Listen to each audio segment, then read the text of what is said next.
Arya Kamandanu. Arya Kamandanu adalah nama seorang tokoh fiktif, tokoh utama dalam cerita legendaris Tutur Tinular, yang berlatar belakang sejarah runtuhnya Kerajaan Singhasari hingga berdirinya Kerajaan Majapahit dan makamnya ada di lereng Gunung Arjuna, Jawa Timur. Dia juga menjadi panglima perang sekaligus senopati agung di Kerajaan Majapahit di bawah pemerintahan Raden Dyah Wijaya. Dalam cerita tersebut, Arya Kamandanu digambarkan sebagai sosok pemuda yang sangat mumpuni dalam olah ilmu kanuragan, pendekar pilih tanding berjiwa ksatria yang mampu menaklukkan musuh-musuhnya, pantang mundur demi membela kebenaran.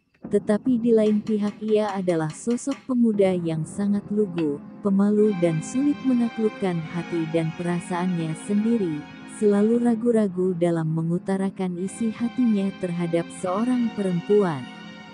Kamandanu mengenal 4 perempuan dalam kisah percintaannya.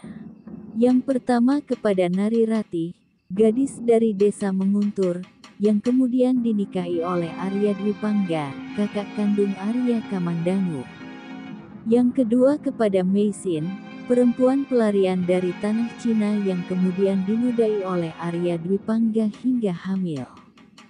Yang ketiga kepada Luh Jinggan, anak perempuan Empu Lunggah yang mengajarinya ajian naga Puspa Kresna.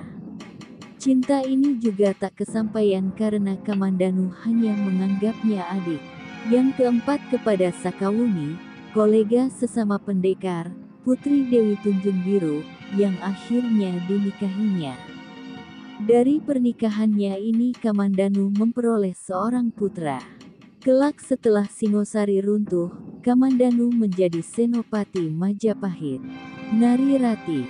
Nari Ratih adalah cinta pertama Kamandanu, seorang kembang desa Manguntur anak dari Rakrian Wuru, bekas salah satu kepala prajurit Singhasari.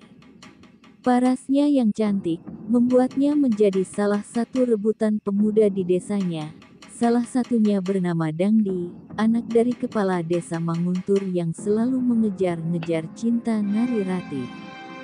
Namun karena hati Nari Ratih sudah berlabuh kepada cinta Kamandanu, maka Ratih pun menolaknya. Sehingga sering terjadi percekcokan dan perkelahian antara Kamandanu dengan Dangdi. Saat itu, Kamandanu masih sangat polos, meski ia sangat mencintai Nari Ratih, ia selalu ragu-ragu dalam mengungkapkan perasaan dan cintanya kepada Ratih.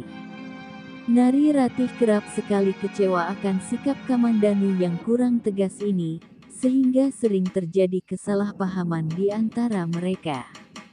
Arya Dwipangga, kakak Kamandanu yang mengetahui ini mencoba membantu mendamaikan keduanya.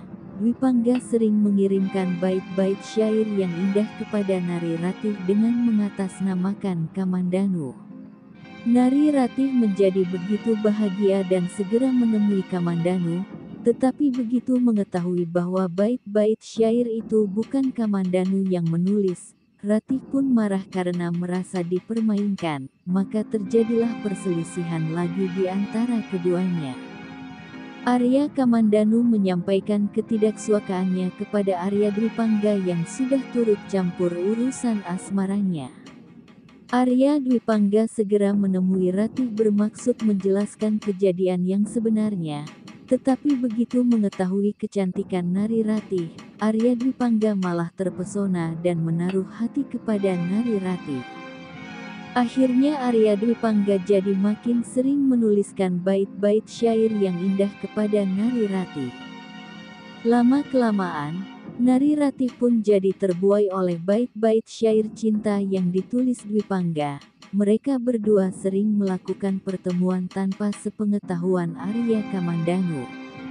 Nari Ratih merasa Dwipangga lah sosok yang bisa memahami hatinya, laki-laki yang romantis dan mempunyai ketegasan hati. Sehingga pada suatu ketika, terjadilah peristiwa di Candi Walandit.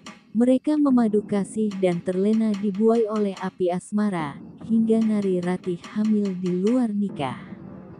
Arya Kamandanu yang memergoki kejadian ini begitu terpukul hatinya. Sehingga terjadi pertengkaran hebat dengan Dwi Pangga ketika di rumahnya sedang berlangsung pernikahan kakaknya, Arya Dwi Pangga dengan Nari Ratih, gadis yang dicintainya. Arya Kamandanu lebih memilih meninggalkan rumah, melupakan kegagalan asmaranya dengan mendalami ilmu kanuragan kepada Empu Ranubhaya. Setelah menikah, Nari Ratih melahirkan anak laki-laki bernama Panji Ketawang.